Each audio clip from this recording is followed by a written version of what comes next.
Hey, fellow film fans, I'm with Dalton the Authenticator here. We just finished watching, or at least you just finished watching. I watched this last night, Hellraiser 2022. Bit controversial, this one, because, hey, look, it's Pinhead, but he's a woman. What's up? I don't know what's going on with that. That means this movie sucks. Or does it, right? I mean, that's the whole thing. If there's a sex No, swap, it means it automatically sucks. Except no, if it's wrong. well written, then it doesn't matter. That's the way it's always been, right? Okay, so here's the thing. Let's deal with this particular well-shaped elephant in the room here. First of all, I don't know if Pinhead is supposed to excite you. I don't know if that's something that's supposed to happen. No, very confusing with this particular Pinhead, because it's like maybe I do want a cup of what they're offering. Here's the other thing, though. The actress very obviously is female, but I'm not certain the character is supposed to be. Yeah, the character, the voice and everything, they made it, they made Pinhead. Or what did you say the actual character's name is? In universe, they usually refer to Pinhead as the Hell Priest. Okay. Because he's the leader of, I guess now, a given group of Cenobites. Because I have a theory that the reason why some of the Cenobite designs are similar is because the Cenobites that we see in the original also exist in this universe. They're just different, like, squadrons of Cenobites, and the pin-headed ones are just the Hell Priests of their given and that is actually explored in this movie, as we see. Okay, so things are a little different, and we talked about it, but okay, you're a bit more on the lore, so I'm gonna let what I had a problem with pass in the original movie, and I'll explain why I had a problem with this film, and you talked me out of it. Actually, in the movie, the whole thing was you chose to open the box. The Cenobites came after you. It was your choice. In this one, you could open the box and then stab somebody with it, or get their blood on the box, and now the Cenobites are going after whomever has their blood in the box. They are marked, as they say in the movie, which I had a hard time with, but you mentioned, yeah, it worked for you on that one. But what they did was if you open the box, if you got so many victims, if you actually managed to, you got kind of like a wish. They would actually grant you something. Granted, they're from hell, so they're not, I want $1 million. You know, it might all be shoved into your nostrils so you couldn't breathe or something like that. You know, it's a little bit twisted. And I was like, wait a second, to me, this kind of took away from the hellish elements of it. But I got to tell you, though, after a while, I'm ignoring that. And this movie freaking rocked. Yeah. And I got to tell you also, you mentioned how you're not sure that Pinhead is actually female, that maybe obviously it's a hellish entity that takes on a female presence. She fucking kicked ass. Oh yeah, like no shame to I believe it's David Bradley. Yeah, who's the original Hell Priest? Iconic as Pinhead. But these two could easily be co-workers in Leviathan's service and everything. So like it wasn't you're like they never at any point made it seem like she was a diversity hire or anything. No, she came to play, and one thing I will give her is I like what they did with her voice, because it resulted in this kind of otherworldly, there was kind of an echo to it, and you couldn't tell whether it was female or male. It was very androgynous, very almost Lovecraftian in a way, and that works for me. And one of the things that I wish they had kept more strongly in the original Hellraiser series that they didn't really keep after the first one is when Pinhead is first introduced, he explains who and what the Cenobites are, and there's kind of a existential thing to them where he says, you know, we are demons to some, angels to others. And I liked that subtext of, after a certain point, pleasure and pain sort of, it's hard to distinguish between them.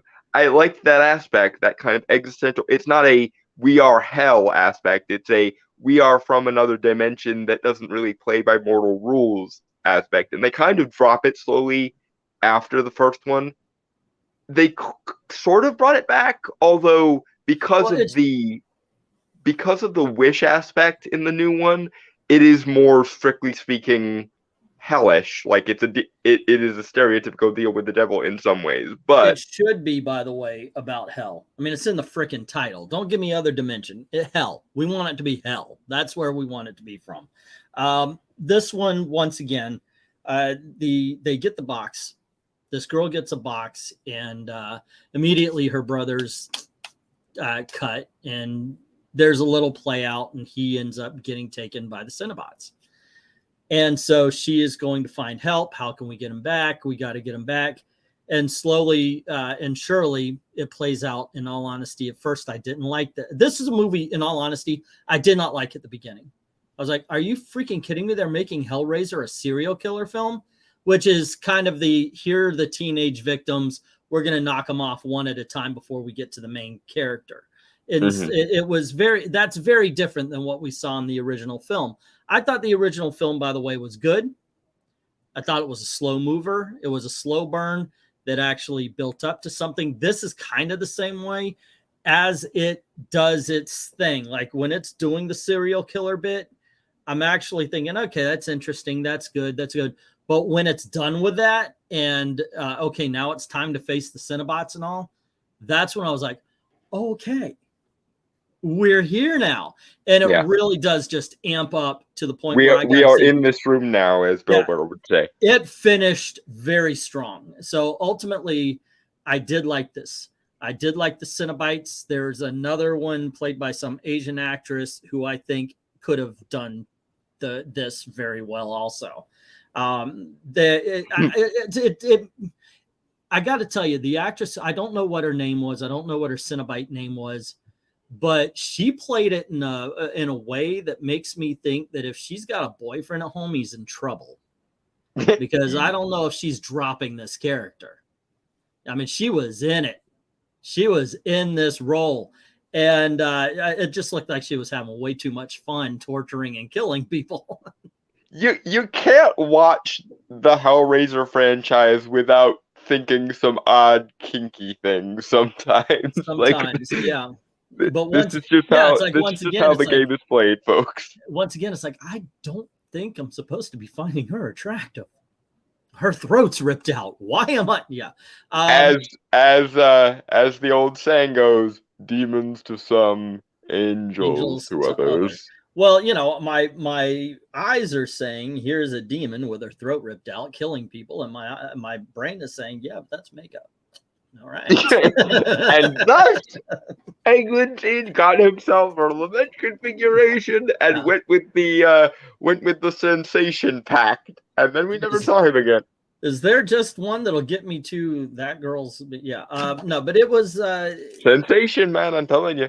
There was a part where I was legitimately, I guess frightened would be the word, because they're amping this stuff up. They're getting to it. We have someone who's being approached, not really chased. Cenobites don't chase, they approach. And there's a character who you're following, and almost a pure innocent, and he gets marked. So it's like, oh, no, come on. Actually, everybody on the board is like, not him, and it really does. It works. That scene works, as it's like, oh, you're screwed. We didn't want you to go, but 5, 4, Yep. the devil gets his due. So, and the movie is like that all throughout. Once again, I wasn't 100% on board with the fact that it's passed along, just like if you accidentally cut yourself on it, now you're marked and they take your soul. Because I do think if you're going to hell, it should be by your own decisions, not by somebody evil. Like, oh, I'm going to stab this pure innocent, now he's going to hell. No, that part didn't really ever set with me. And I guess this is where we should address the lore-shaped elephant in the room. Okay. Because Hello, Baka. I really like the new Hellraiser, and one of the reasons I like it is that for as awesome as the first Hellraiser is, and for as awesome as the original Hellraiser franchise is, I've always had a couple logical problems with it, which is the only way we see people opening the box is if they don't know what the box is, really, in the original Hellraiser. Whereas in the new one, there's actually a reason to open the box, because you get the deal with the devil wish granting, boon thing. And so it's also more of a choice. Okay. And also, if you know the original lore, which nothing in this one contradicts the original lore, so I'm going to use it for whatever it's needing to be used for. In the original lore of the Lament configuration, it was commissioned from a toy maker named La Marchand from or by a black magician who wanted to streamline the ability to summon demons. And by that you mean a practitioner of black magic, not a black. Not racial, but a magician who wants to summon demons and therefore say hello goes to Baka Squad. And I like your definition of the two pinheads. If you want to repeat real quick.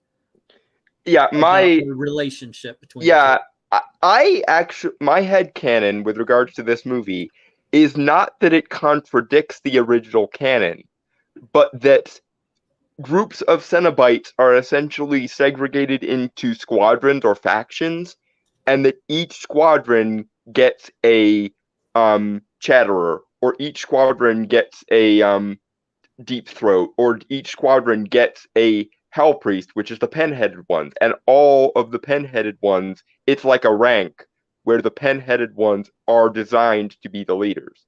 They're sort of like subspecies of Cenobites, is my theory. So my theory is that all penheads can coexist because they're sort of the leaders of their own individual squadrons of Cenobites. Right. And yeah, that works for me as well. Once again, if you hear what I've been saying, and I don't know so much of the lore. To me, the Hellraiser series is 2 movies, 1 and 2. After that, I watched them, but I kind of wish I didn't. I don't like I watched 3, 4, and 5. I never saw Hellraiser go to space, but the first 2 movies were really the only ones I appreciated. So when I saw this, I really didn't have any problem. Oh, we're making a change, and of course, we knew if they're going to make a remake of an old movie these days, they're going to do some sort of gender or sex or race swap of some sort. It didn't come up though. What? The gender swap didn't really come up. No, they didn't mention it. It didn't. There's nothing in here. This is not a woke movie at all. 0. None of it is woke. If you hear that it was, you're hearing a lie. It was not at all a woke film, and that's why I like your definition of what's going on with the Cenobites. This is just one more faction. This is one platoon of Cenobites that are sent out for these people right here. And I from what you've explained, I can kind of get into it. If somebody evil opens the box and they're challenged, you must now get me 7 souls to truly open the box and we will grant you your wish.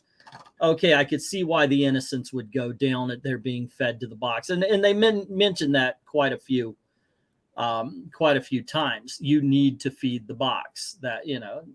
And I also like the fact that it requires other sacrifices as well, because again, knowing what I know about the origins of the configuration, if it is, you know, something that was commissioned by black magicians to make demon summoning easier, then it should still have some aspect of the ritual of summoning demons to it, in which case blood sacrifice. So right.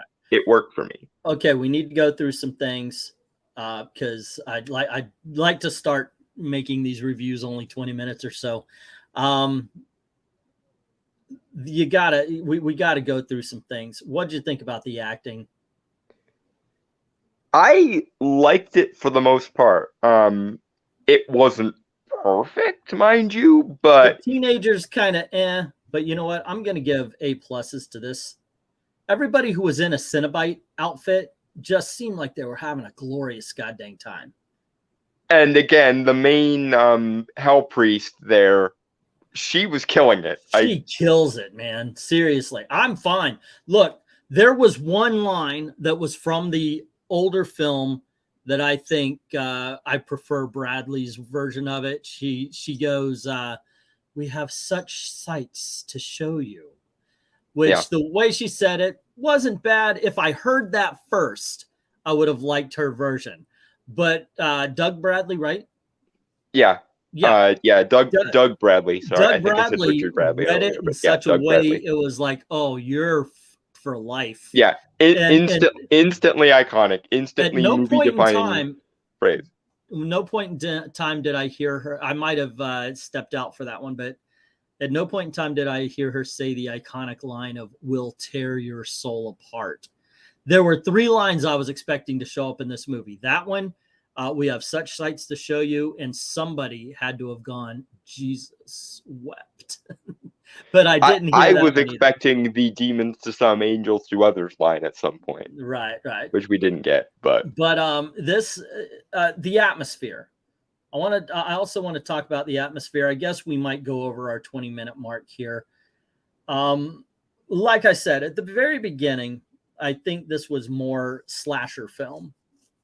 What happened to Timmy? Oh, we got to find out what happened to Timmy. Timmy died. Okay, let's go over and check out this. Oh, I'm a victim now. Oh, no, what's going on? We got to go over here now. And oh, I'm a victim now. So in the very beginning, as they're knocking off the friends, when they get approached by the Cenobites, that's cool. But the whole setup, because it's very much episodic. You could break this into like 5 YouTube people videos. Are disappearing in unexplained ways. How could this possibly be? Oh, it probably has to do with the demons we summoned. It's very episodic, so it was hard to get this good creepy thing. But when it was all said and done, and it's like now's the time to start the show, it's like the theater lights dimmed and the fog came rolling in and everything just got darker and more ominous, and it just very on brand for Hellraiser at that point. But for the first half, I gotta say I didn't care for the atmosphere, but the second half really landed for me. And I like the kind of interesting way in which it ended, in that there was kind of a mercy for the main character, because she chose not to avail herself of the bargain, but because the Hell Priest has to see it in terms of the bargain one way or the other, there was this thing of like, the easiest way to get off, quote unquote, doesn't actually get you off. It's you are free to live your life, but by the way, you now are free to live your life knowing everything you sacrifice to get here. I would rather you not say that part, because what might have happened if you had taken the other ones. Spoiler alert, by the way. But yes, what the decision at the end and the consequences of the decision, they made sure that the audience at least understood that there's a great price and a great weight that the heroine or the protagonist of the story took upon herself. And I got to agree. I think that was a good mark. It's kind of weird because once again, to me, these are it's two movies almost in one. But I have this conversation with my wife all the time. We can like a film that starts weak but ends strong, as much as you can dislike a film that starts strong but then gives you a weak ending. She's more apt to do that than I am. If something is good all the way up to the last 5 minutes, and then heel turn. She hates it. I'm like, okay, we can stop now. Click. Yeah, I get it, because I get that way with M. Night Shyamalan movies. Like every time I'm enjoying one of his movies and a crappy twist happens, it's like, and now you lost me. We can call it the How I Met Your Mother effect. Wow, that was great right up until the last 5 minutes. Yeah. So, and that's kind of how I feel with this one. That's I like the scenes with the Cenobites. I don't like this transitioning between, like I said, it feels very episodic, but the very ending, the final battle is definitely worth the watch. Ultimately, 1 and 2 being horrible, 3 and 4 being bad, 5 and 6 being average, 7 and 8 being good, 9 and 10 being excellent. What do you give this film? I'm giving it a 9. I really like this movie. This movie is awesome. Okay, so out of 20, I guess this movie is, I guess he gets a 16. I'd give it a 7. It's too divisive. Well, it's not divisive. It's two different movies. I would definitely give a 9, maybe a 10 to the last half, but that first half, probably about a 5. So I'm going to meet it in the middle and say 7. Yeah, I didn't mind the first half so much. I didn't think there was such a great divide between the first half and the second half that it bothered me. So, well, if you want to talk about it to get your point out, like I said, this time around we're going over our 20-minute limit. If you want to counter what I've been saying. Well, I like it because I felt like the beginning was in some ways an homage to a lot of classic horror of, let the stupid characters that are going to be cannon fodder in 5 minutes be cannon fodder in 5 minutes because they're stupid.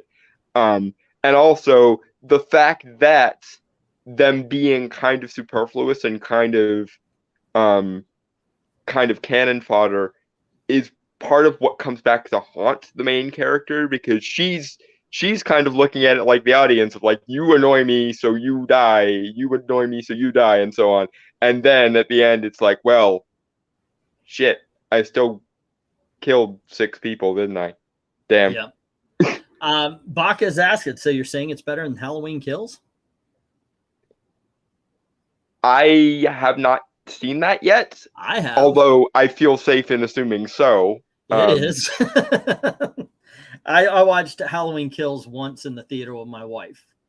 My wife Oh, wait, no. Halloween Kills is the previous one, not the one that's coming out. Okay. No, yeah, it's Ends. better than Halloween Kills by a country freaking mile. Yes, because Evil, by the way, does die tonight.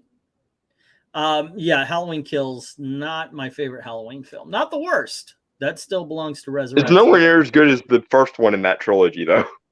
The first one in that trilogy was pretty freaking good. Yeah, I like that one too. All righty, gang. Thanks for hanging out. Baka, Ray, thank you very much.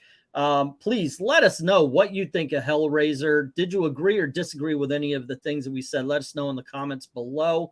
I want to find out what you thought about Sexy Pinhead. I mean, the new Pinhead. New Pinhead. There you go. The second Hell Priest. There you go. Second Hell. I'm looking like I can actually see it, like I'm not now looking at a green screen. But didn't the male version get to wear clothes? Just saying. That's my feminist moment. There you go. All righty, guys. I mean, it was the 80s, though. Yeah, maybe click they weren't like, thinking share, they were going subscribe, so far. do all that kind of stuff, and we're going to be doing these reviews pop up here, so just keep an eye out and hit that notification bell so you don't miss anything. Thank you very much to Dalton for joining me. And as always, gang, thank you very, very much for watching. Have a good night, kids.